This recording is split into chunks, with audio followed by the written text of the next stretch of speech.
और अब बात करते हैं 23 में प्रदेश 24 में देश में एक और महत्वपूर्ण मुद्दे की। मध्य प्रदेश विधानसभा से जुड़ा मुद्दा है। विधानसभा चुनाव में फिलहाल 11 महीने का वक्त है, लेकिन सियासी बिसात बिछना शुरू हो गई है। शुरुआत कांग्रेस की तरफ से हो रही है। कमलनाथ एक के बाद एक अपने पत्ते खोलते नजर आ रहे हैं, जिससे लग रहा है कि कांग्रेस का एजेंडा सेट हो चुका है, लेकिन इसमें पिछड़ी बीजेपी अपसेट हो रही है। क्या यह एजेंडा कांग्रेस का बीजेपी को अपसेट कर पाएगा? ये रिपोर्ट देखिए, फिर बातचीत को आगे बढ़ाते हैं। किसानों की कर्ज माफी, कर्मचारियों की पेंशन, पुलिस कर्मियों को साप्ताहिक छुट्टी और 100 रुपए में 100 यूनिट बिजली। इन पुराने वादों के साथ कांग्रेस ने फिर 2023 का दांव खेल दिया है। पीसीसी चीफ कमलनाथ ने बाकायदा चुनावी एजेंडों की घोषणाएं चुनाव के 11 महीने पहले ही शुरू कर दी है। पूर्व सीएम और प्रदेश कांग्रेस अध्यक्ष कमलनाथ ने एक के बाद एक 4 ट्वीट किए। उन्होंने सत्ता में वापसी के बाद किसानों का कर्ज माफ करने, सरकारी कर्मचारियों को पेंशन फिर बहाल करने, पुलिस कर्मियों को वीकली ऑफ देने और 100 रुपए में 100 यूनिट बिजली देने का वादा फिर दोहराया।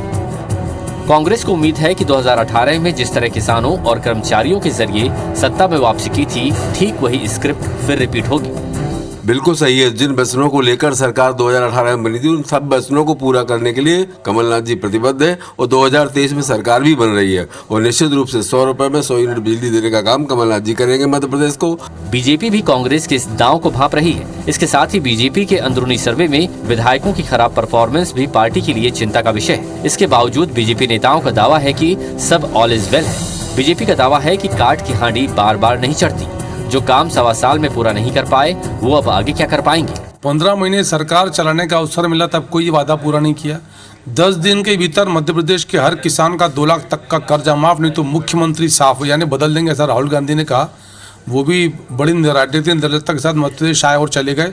कमलनाथ जी ने एक भी किसान का ऐसा कर्जा माफ नहीं किया। मध्य प्रदेश की सत्ता में वापसी के लिए बीजेपी और कांग्रेस दोनों दल पूरा जोर लगा रहे हैं, लेकिन कमलनाथ ने पहले ही अपना दांव खेल दिया है और इसके जरिए हर वर्ग को साधने की तैयारियों में जुट गए हैं। अब देखना होगा कि कमलनाथ की इन घोषणाओं से आगामी विधानसभा चुनाव में कांग्रेस को कितना लाभ मिलता है। नवीन कुमार सिंह, IBC 24, भोपाल।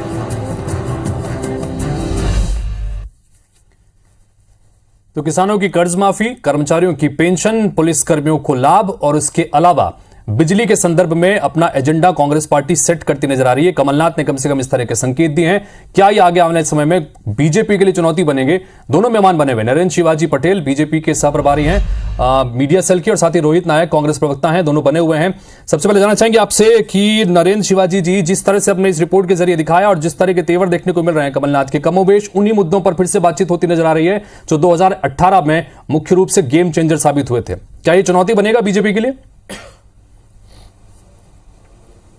बिल्कुल नहीं हितेश जी, देखिए काठ की हाड़ी बार बार नहीं चढ़ती है, लकड़ी की काठी एक बार में जल जाती है।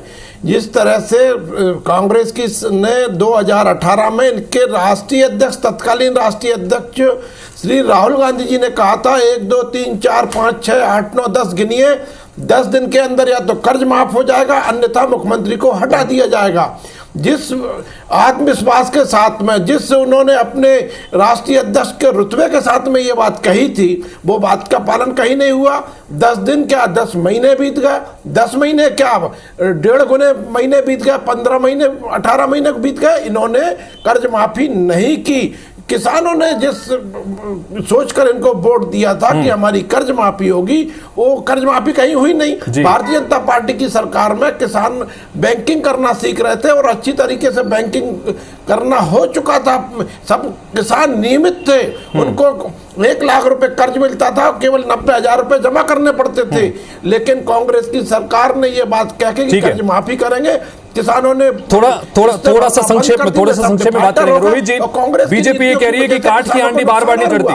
रोहित जी, बीजेपी कह रही है काट की हांडी बार बार नहीं। मैंने तो एक बहुत पहले 10 वर्ष के आसपास हो गए करीब, मैंने एक दोहा रचित किया था, मेरी लेखनी में आया था कि संभव सब कछु होत है, काज करो जो आज, जिभ्या जो बाँच हो, कछु न सधे काज। आप केवल यदि घोषणाएं करेंगे, बातचीत करेंगे, तो बातचीत से पेट नहीं भरता आदमी का, काम करना पड़ता है। दूरदृष्टा है हमारे पूर्व मुख्यमंत्री कमलनाथ जी, और उनने जिस तरीके से जो भी घोषणाएं करी, हमने पहले भी 50 मदों में 973 बिंदुओं में अपना एजेंडा सेट किया था, और इस बार भी हम जिलेवार भी अपना मैनिफेस्टो सेट करेंगे। 55 जिले हैं, 55 जिले में 55 मैनिफेस्टो जिलेवार भी डिक्लेयर होंगे और राज्य के लिए भी मैनिफेस्टोस बनना तैयार रोहित जी, लेकिन जब भी बात कर्ज माफी की आती है, भारतीय जनता पार्टी के नेता लगातार ये कहते हैं कि आपने कर्ज माफी करने की बात कही थी, लेकिन जैसे ही सरकार बनी तो कर्ज माफी के इस मामले में कुछ न कुछ चीजें लगा दी गई। विधानसभा में चैलेंज किया था, इस बार भी हम करते हैं। मैं आपके चैनल से ये बात कहता हूं, मैं चुनौती देता हूं कि पटेल साहब सिद्ध कर दें कि हमने एक भी कर्ज माफी, हमने 27 लाख किसानों की कर्ज माफी करी है, ये ऑन रिकॉर्ड है। और यदि जिस तरीके से ये कर्जा ले लेके गरिमामय मध्य प्रदेश बनाने के लिए, मध्य प्रदेश की प्रतिष्ठा बनाने के लिए मध्य प्रदेश का दिवस मनाते हैं, यदि ये कर्जा ले लेते तो वो 10 महीने नरेंद्र जी, ये टारगेट 10 दिन में पूरा हो जाता। ठीक है नरेंद्र जी, हाँ बिल्कुल रोहित जी, जो रोहित जी दावा कर रहे हैं, मैं रितेश जी ये बात कहना चाहता हूं, इन्होंने यदि काम किया होता तो जो 28 विधानसभा के चुनाव हुए थे उसमें कांग्रेस को बहुमत मिल जाता। जनता जनार्दन ने निर्णय कर दिया था कि कांग्रेस ने केवल झूठे वादे किए थे। इस बात पे 28 विधानसभा के जब चुनाव परिणाम आए उसमें मोहर लगा दी जनता ने कांग्रेस को नकार दिया, जनता ने स्वीकार कर लिया मोहर लगा के कि कांग्रेस केवल बातें करती है। जो दोहा रोहित नायक जी ने पढ़ा है वो उस दोहे से सीखने की जरूरत है कांग्रेस को, कि कांग्रेस सीखे, बातें करने से नहीं होगा, काम करने से होगा। जब इनको इतना लंबा समय मिला काम करने का, ये काम क्यों नहीं कर पाए? नरेंद्र जी, भारतीय जनता पार्टी के भीतर एक अंदरूनी सर्वे की लगातार चर्चा होती है, वो सर्वे के बारे में आप लोग ज्यादा बेहतर बताएंगे। और उस सर्वे की रिपोर्ट ये कहती है कि कई सारे जो सिटिंग एमएलएज हैं उनका परफॉर्मेंस ठीक नहीं है, वो खतरे में है। और ऐसे में अगर ये रणनीति कांग्रेस फिर से बनाकर चलती है, जिस तरह से कमलनाथ ट्वीट कर रहे हैं जिस रणनीति में, तो क्या ये बड़ी चुनौती बन सकता है? ना बिल्कुल नहीं, कांग्रेस हमारे लिए कहीं से कोई चुनौती नहीं है। जिस तरह से कांग्रेस का काम है उस तरह से जनता ने समझ लिया है कि केवल ये लोग बातें करते हैं, काम नहीं करना चाहते। जिन वादों के साथ में मध्य प्रदेश में आए थे उन्हीं वादों के साथ में राजस्थान और छत्तीसगढ़ में आए थे, वहां पर इनकी सरकार उनको क्यों नहीं लागू कर पा रही? क्योंकि इनकी काम करने की नीयत नहीं है। और बजट के 10 गुने की यदि आप घोषणाएं कर दोगे तो कैसे संभव है? वो इससे संभव ही नहीं थी, इनकी जो घोषणाएं थी वो संभव नहीं थी। इन्होंने उन सभी घोषणाओं को केवल जनता को अपनी ओर आकर्षित करने के लिए किया, लेकिन जब इन्हें काम करने का मौका मिला तो किसी को भी पूरी नहीं कर पाए। यदि इनके काम करने की कांग्रेस पार्टी, भारतीय जनता पार्टी के लिए कोई चुनौती नहीं है, ये नरेंद्र जी का कहना है। इस विषय पर आप क्या कहेंगे? और पब्लिक डोमेन में है कि कितने लाख करोड़ के कर्जे में मध्य प्रदेश है, हर व्यक्ति पे कितना कर्जा है। यदि मैं बात करूं 2018 नवंबर तक की, तो मध्य प्रदेश में हमारे यशस्वी मुख्यमंत्री जो रहे हैं शिवराज सिंह चौहान जी, उनने 21,000 घोषणाएं करी, मतलब दिन के हिसाब से 3 से 4 घोषणाएं उनने करी। यदि इनका क्रियान्वयन हुआ होता तो ये 2018 में चुनाव नहीं हारते, पहली बात। दूसरी बात ये कि यदि अगर इनके क्रियान्वयन और इनका एजेंडा सेट होता और इनके दिमाग में कोई रोड मैप होता, ये बताइए कर्मचारी नगर निगम के कचरा नहीं उठा पा रहे हैं मध्य प्रदेश, भोपाल जिले जहां पे जो राजधानी है वहां पे कचरा नहीं उठा पा रहे हैं, कचरा उठवाने की इनकी क्षमता नहीं है। ये क्या क्रियान्वयन करेंगे? क्या स्वच्छ राजधानी है भोपाल, नरेंद्र जी, सबसे स्वच्छ राजधानी। नरेंद्र जी, जो बात कमलनाथ ने जो बात कही है उसमें उन्होंने जो 100 रुपए में 100 यूनिट बिजली देने की जो बात कही है, उसके अलावा कर्मचारियों की पुरानी पेंशन की बात भी कर रहे हैं। हिमाचल प्रदेश में भी अभी हाल ही में कांग्रेस पार्टी ने अपने मैनिफेस्टो में इस बात का जिक्र किया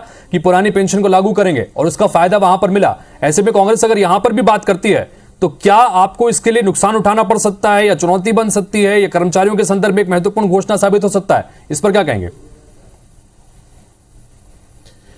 ना बिल्कुल, देखिए हितेश जी, जो भी घोषणाएं कांग्रेस करती है उनको पूरा करने की नीयत कांग्रेस की नहीं होती।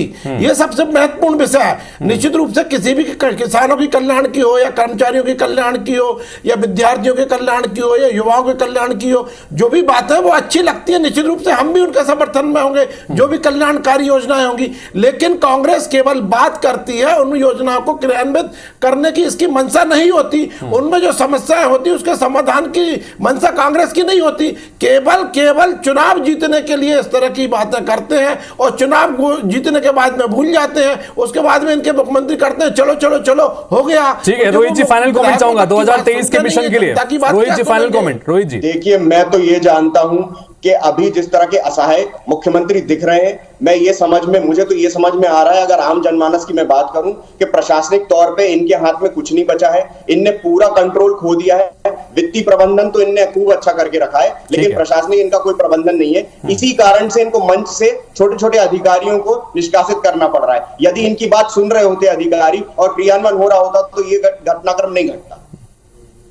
चलिए नरेंद्र जी और रोहित जी, बहुत बहुत शुक्रिया इतनी महत्वपूर्ण विषयों पर, दोनों विषयों पर अपनी बातचीत रखने के लिए। तो हमारे साथ में दोनों मेहमान इस वक्त मौजूद थे। तो ये जो खास तौर पर मामला है कि कांग्रेस ने कहीं ना कहीं अपना एजेंडा सेट करने की कोशिश की, कमोबेश उन्हीं मुद्दों को एक बार फिर से कमलनाथ उठाने नजर आ रहे हैं जो 2018 में मुख्य रूप से गेम चेंजर पार्टी के लिए साबित हुए थे। क्या एक बार फिर से इसी एजेंडे के साथ सेट करके पार्टी आगे बढ़ेगी और क्या बीजेपी को अपसेट कर पाएगी, आने वाला वक्त बताएगा, और इसका इंतजार आपके साथ हम भी कर रहे हैं। फिलहाल इस बुलेटिन में इतना ही। नमस्कार।